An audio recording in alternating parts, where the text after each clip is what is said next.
You guys play your best game of the whole summer to this point, but you didn't get to use Jayson Tatum, who's obviously one of the best players in the league. How does the NBA champion go from the top of the world to the 12th man on the Olympic team? On July 28th, moments before Team USA matched up against Serbia, it was announced that Kevin Durant is returning as he's been cleared from his calf injury, leading to Steve Kerr being very vocal with Jayson Tatum, saying that his minutes may drastically change as KD has been cleared and will play. I think many saw it coming, a slight decrease in minutes with KD's return. KD checked into the game, he had 21 points in the first half, with 8 of 8 shooting. Quickly remind us that he's still one of the greatest to ever do it when it comes to scoring. Yet during the game, we didn't see JT on the court, not even once. It felt and looked strange, especially since Jayson Tatum played 17.6 minutes per game and averaged 6.4 points on 47% shooting in the exhibition games. You can see that Jayson Tatum felt a little uncomfortable, like it doesn't fit in that role, a 12th man role. JT no-show appearance had Twitter going crazy, and analysts extremely heated. What was that, Steve Kerr?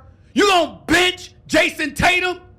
He's a champion! As Jayson Tatum has made all NBA 3 years in a row, yet he was glued to the bench. Well, on July 31st, Team USA faced off against South Sudan, an opponent they played against in the showcase on July 20th, 2024, and nearly lost to.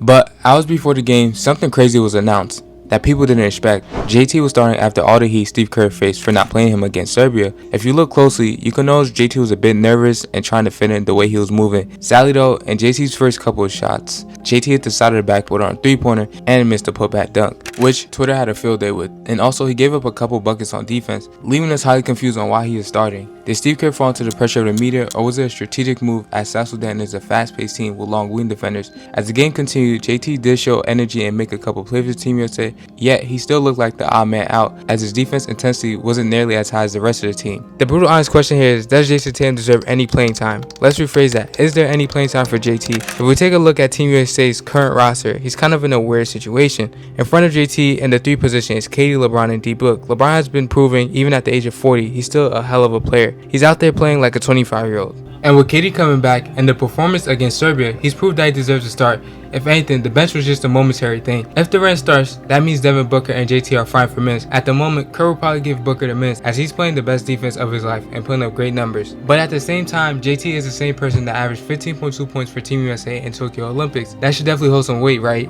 As JT and KD managed to lead Team USA to a gold medal against France in the 87-82 victory, it's crazy to imagine against Serbia, Devin Booker managed to play 26 minutes in the win against them. D-Book did finish with a strong game, baking in 12 points on 4-6 shooting and had 2 steals. Then against South Sudan, Tatum starts and is nowhere to be found, leaving us question ourselves on if Team USA is better off with Tatum playing limited minutes, while keeping D-Book as a primary starter with JT starting as a 3rd string forward behind KD. With that being said, would you guys agree with Kerr's decision, a decision that led to Derrick White playing 15 minutes over JT in the Serbia game and equal minutes as JT against South Sudan, as the role that's given to D. White is to be the X factor for the team. D. White, who was the 4th or 5th option for the Celtics. At first, just like you, I would have said no, let JT have that role based off his accolades. Just look at it from a different lens though, and throw the superstar stuff out the way for a minute. The way Derrick White disrupts the defense is irreplaceable. You need someone like him.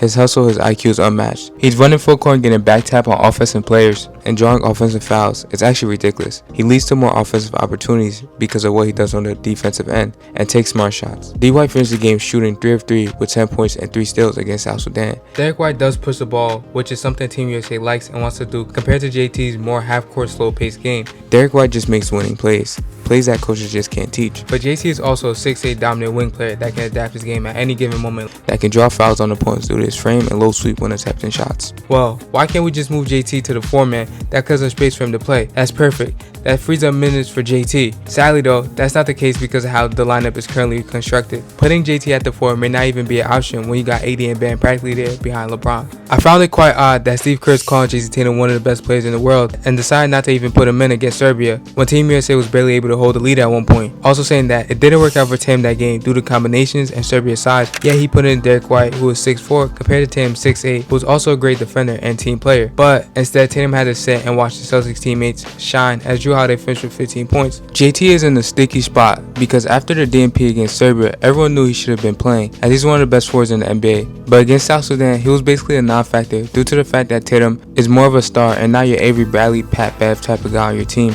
which is something you need on Team USA. These 2 games are a small sample size that didn't really allow Tatum to showcase his dominance, yet gave more people a reason to dislike JT after the South Sudan game. Different opponents may call for different approaches. However, Tatum's one-on-one scoring ability could provide a spark off the bench at some point during these games. As USA goes down the gauntlet, they will need Jayson Tatum for the big moments, and the only way he'll be prepared is if he plays consistently. Kerr will have to get a bit more creative, as the 5-man 5-out style isn't the best approach here, and we'll see what happens next with Jayson Tatum. This may only be more fuel to JT's fire, as we may end up seeing Jayson Tatum recreating someone else's championship celebration. We did it. We did it!